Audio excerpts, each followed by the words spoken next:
PowerPlayChess, brought to you in association with Kagi. Game 1 of the World Chess Championship 2024 is over. Gukesh Dommaraju with white against Liren playing black. Let's get down to it. This was a fantastic game, it really was. Pawn to e4 from Gukesh. Well, he plays a whole range of openings with white, but not such a surprise. But Ding's first move was a surprise. e6. Now, this is an opening that he played a lot in his youth. He played it once against Nepo in the World Championship match in 2023. But this is still something of a surprise. Normally, he plays e5. That's his standard move. So, e6 trying to throw Gukesh right from the start. So, French defence. Black sets up with this solid pawn chain. Now, Nepo played knight d2 here, one of the main lines. Gukesh plays knight c3. Normal move to protect the pawn, and knight f6. French defence is a rare opening these days in World Championship matches. As I mentioned, Ding played it once last time. Botvinnik used to play it against Tal, against Smyslov, but really it's a rare visitor. You know, these days, the big guys generally don't like to give up space. And Gukesh claims space with e5. And you can see already black is a little bit cramped. This is the reason that it's not so popular among the top players these days. f4. Okay, setting up this big centre. And c5, black hits back. That's the sensitive point in the position. And very quickly from Gukesh, wasn't hesitating at all, he puts the knight back on e2. Now, this is one of the main lines, the so-called Steinitz variation. But you could say that, knight f3, this is more popular. That's the standard main line. And Ding has experience with that. Going back to his youth, at least. But after knight e2, that seemed to throw Ding. Now, he played his next move, the natural move, knight c6, fairly quickly. c3. So this is the point of putting the knight back in order to bring the pawn here to protect that strong point on d4. And Ding thought for 27 minutes in this position. Massive think at move 7. Now, he must have analysed this. This is not so unusual.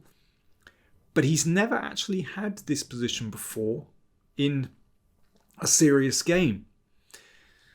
So he was thinking things through and, well, you can play queen b6, you can take on d4, you can play b5, bishop b7. But he went for a5. Now, this kind of thing is seen in the French. Basically, you gain space on the queen side with this a-pawn, and that helps you to perhaps claim the c4 square later on. But it's not the most challenging because white's centre is pretty secure. So an unusual choice, but,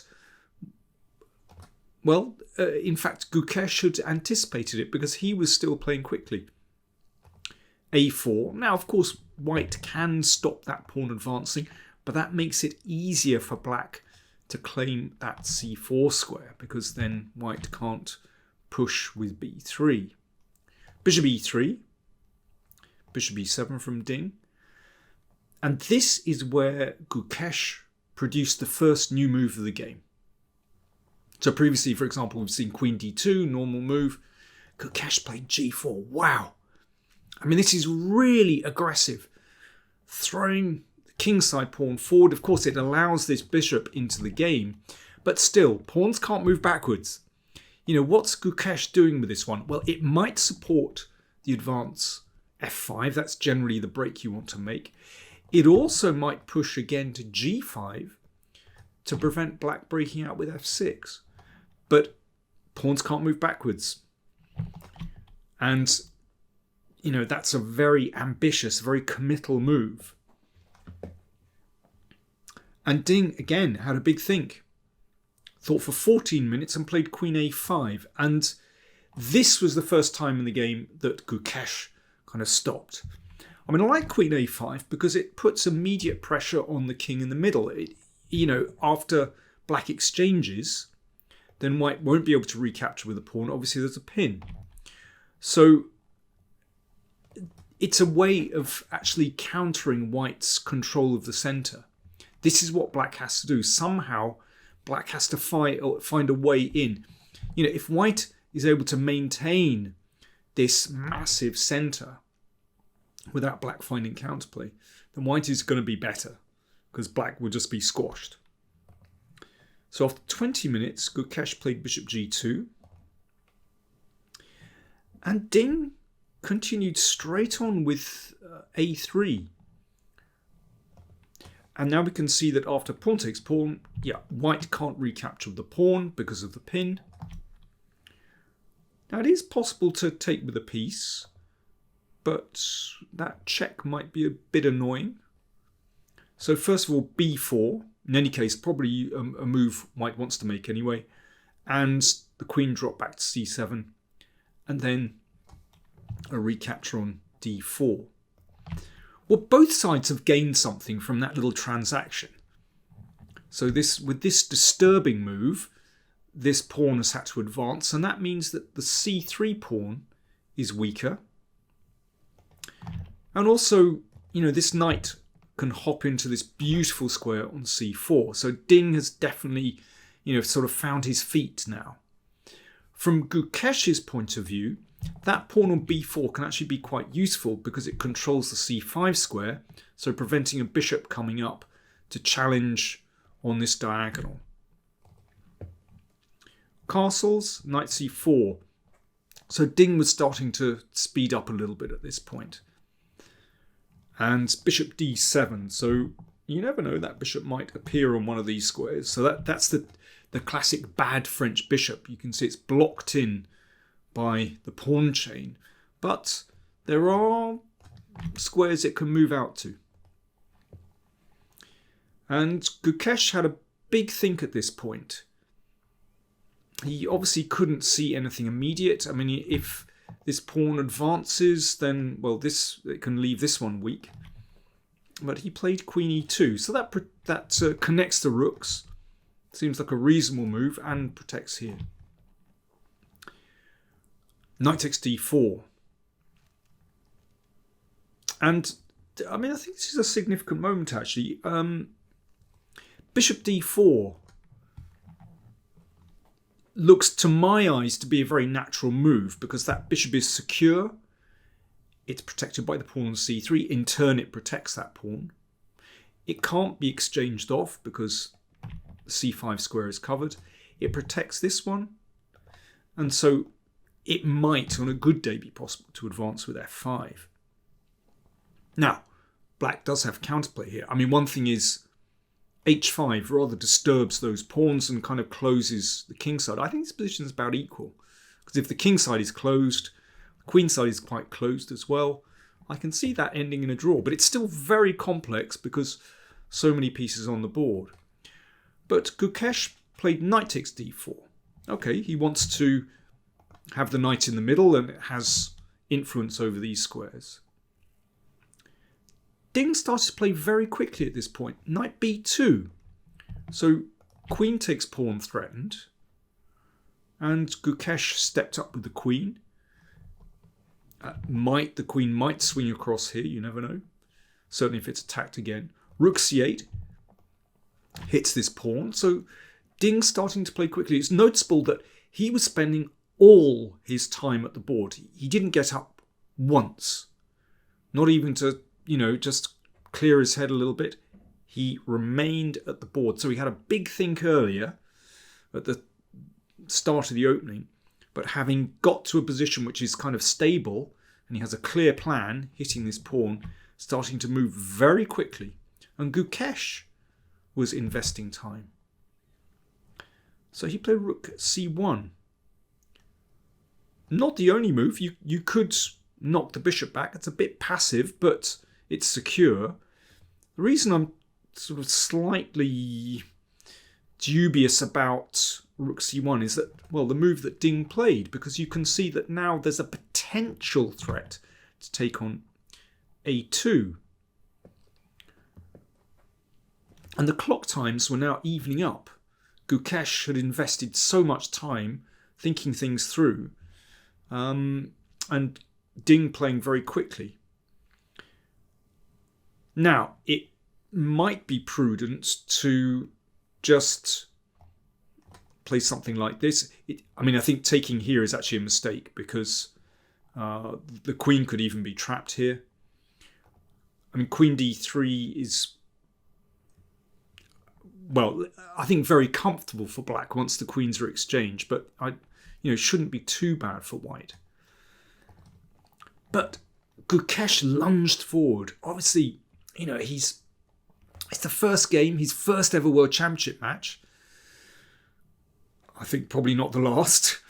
And he's really going for it. It's like he's so eager to attack. And of course, this is incredibly dangerous for black's king. But this is an interesting moment. Ding wasn't distracted by, for example, taking this pawn. I mean, this would really be dangerous.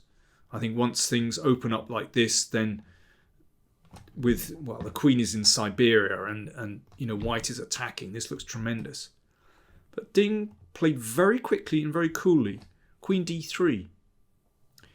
He knows that in a situation where, for example, white exchanges queens, black could well be better here, because that pawn is very weak. This pawn is also weak. This bishop could fly out to a4. This bishop has scope to come to g5. That's a very promising position for black. And that knight, is not only looking at the e-pawn, but it can dance around actually very safely, also looking at that bishop too. This is very promising for black.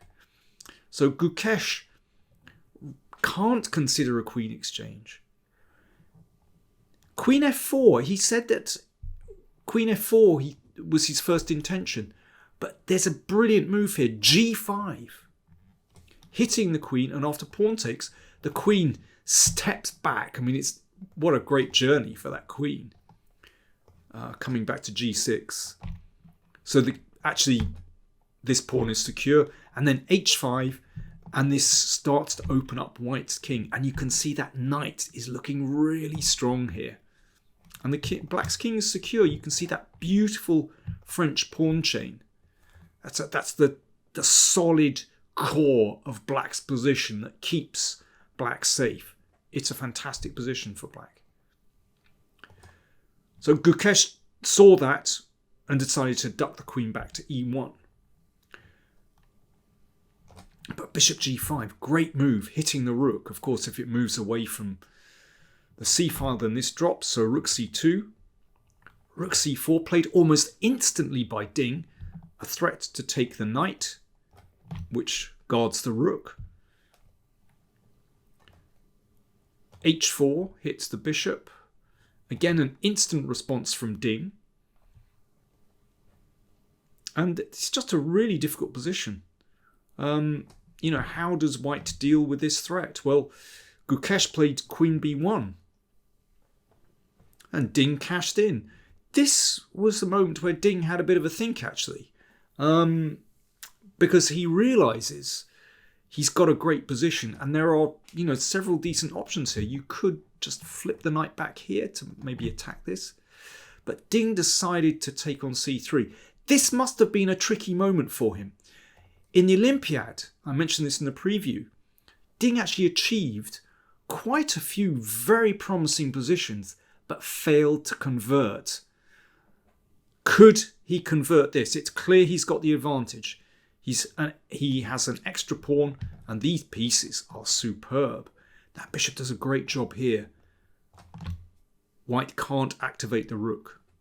And that knight does a great job of controlling, all these wonderful squares. Gukesh took on e6. Gukesh now really short, getting very short time, down to, close to 10 minutes for 13 moves. It's an interesting one. It seems to me that bishop e6 to my eyes, was the most solid move. But Ding went with pawn takes pawn, and this allowed this move to hitting queen and bishop. So the queen has to take here. And at this moment, Ding realised that he had overlooked a tactic. Now, Gukesh played queen c2. Both players saw that bishop c5 is actually really tricky, threatening the queen. And then a brilliant move, queen takes h7. Both players had seen this. Ding a little bit later than Gukesh. In fact, well, first of all, let's just deal with this. Of course, if rook takes, then rook f8 is mate. That's the point. But black has a fantastic defense here. I mean, of course, Ding realized, after a bit that this was a defense. This didn't happen, by the way. This didn't happen. Queen d4 check. That's the brilliant move. So bishop takes queen, rook takes h7. Black is 2 pawns up. And if king h1, then you can take this pawn with check. Incredibly, the rook comes into the game, and again, black is winning. But remarkably, so both players had seen that, and Gukesh rejected it. Remarkably, the computer shows that rook f3 actually keeps white in the game. So one idea is to take the pawn on a3. Another is to put the queen on f1.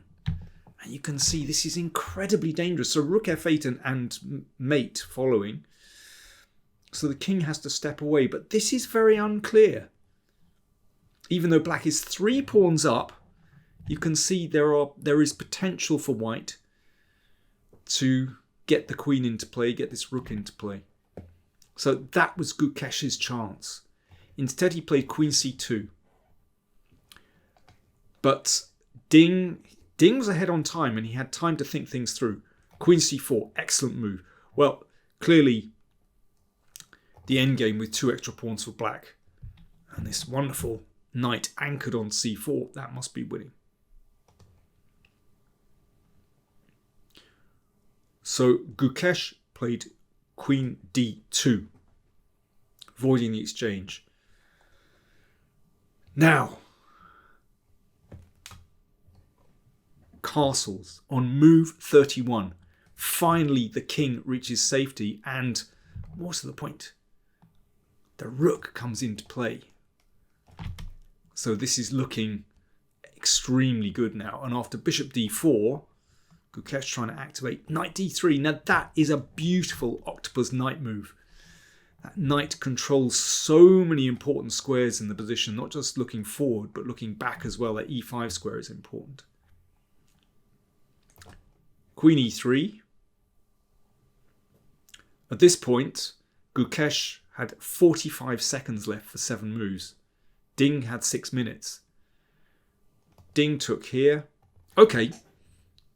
Here's the first moment when I'd like you to have a think. I should have stopped the game earlier. There were lots of really strong moves that Ding has played already. But what did he do here? Ding to play.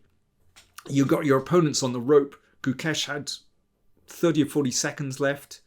What do you play as black? Okay, cheers.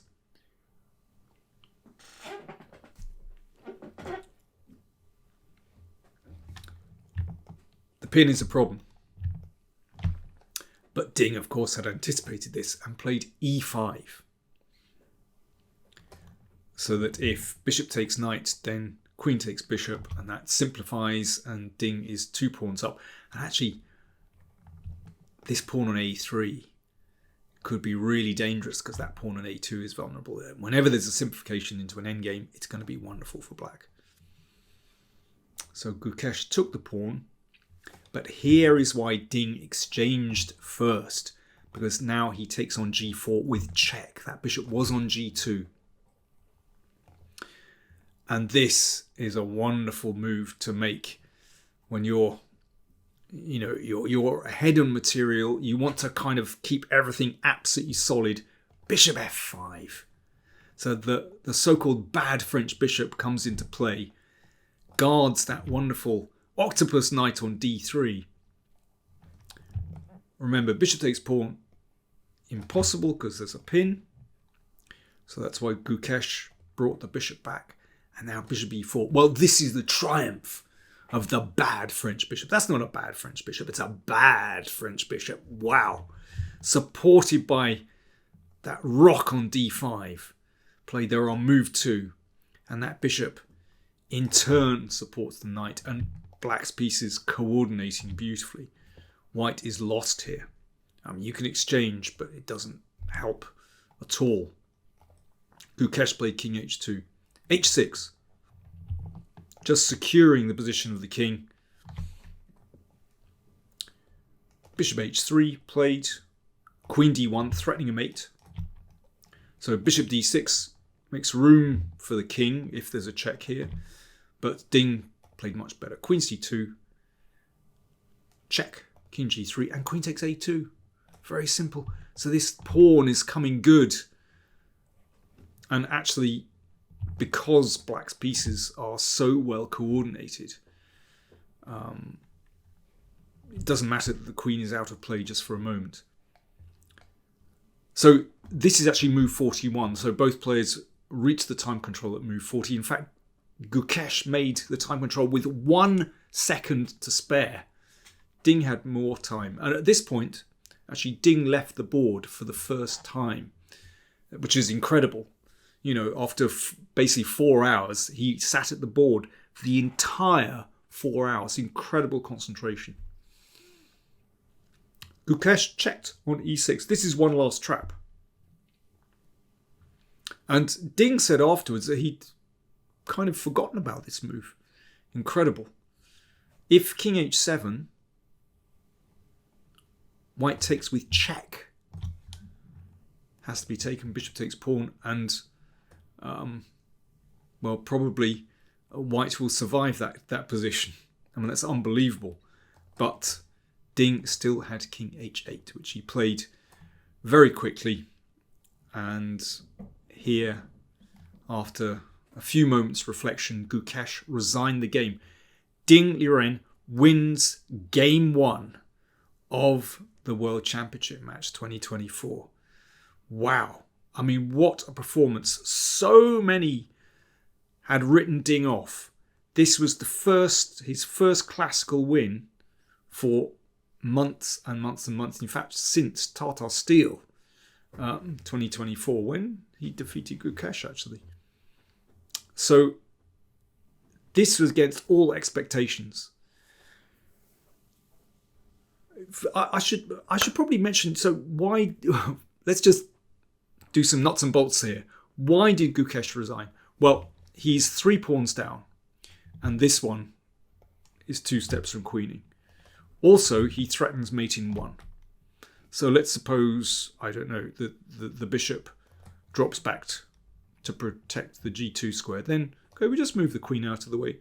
So the queen potentially covers any problems on the king side, but also allows that pawn to run home. And of course, white is utterly lost. Yeah, I just love the way these pieces, minor pieces, need good protection, and they just anchor each other. Beautiful position. Wow, what a victory. Let's just a quick recap. After a hesitant start, where Ding clearly didn't feel comfortable here, he's never actually played this position before, he came up with I don't know if it's the best strategy, but he came up with a coherent strategy in advancing that a-pawn and found this good move, queen a5. So g4 is a novelty. g4 is problematic if the initiative goes against you, and we saw that later on. So by this point, Ding had found his feet with this knight coming into c4. And the problem is that when you make a move like g4, these squares are weaker. If the pawn were on g3, that's a different picture actually. Okay, it's not as aggressive, but these squares are covered. And it meant that later on, when we get to a position like this, well, white's position is actually falling apart. And yeah, when we got to this position, with that bishop invading on f4. And white's position is so loose. And in the end, yeah, I mean, once we got to this position, e5 was a really nice breakout move. And yeah, basically, it was kind of fitting that that pawn on g4 dropped.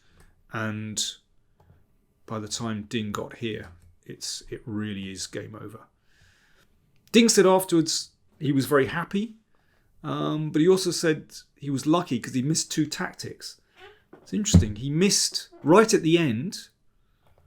He said he was lucky because he sort of didn't consider this one very seriously. Obviously, when the move appeared, he appreciated that King h8 was a winning move, but he said he hadn't really foreseen it or taken it seriously before then. And he also missed that incredible tactic with bishop c5. I mean, when it was clear that when he got to this position, he'd seen it and realised that queen d4 would save him. But as I said, the computer shows, I mean, it's not a very human move, rook f3. Neither player had seen this. But the computer shows that white is still actually in the game at that point. Absolutely fascinating first game. Ding was so concentrated. As I said, he didn't get up from the board for the entire game. And Gukesh, well, he admitted to being nervous. You would be before your first World Championship match game. That's just the first game. As Gukesh said, we have a long match ahead, so it's all the more exciting.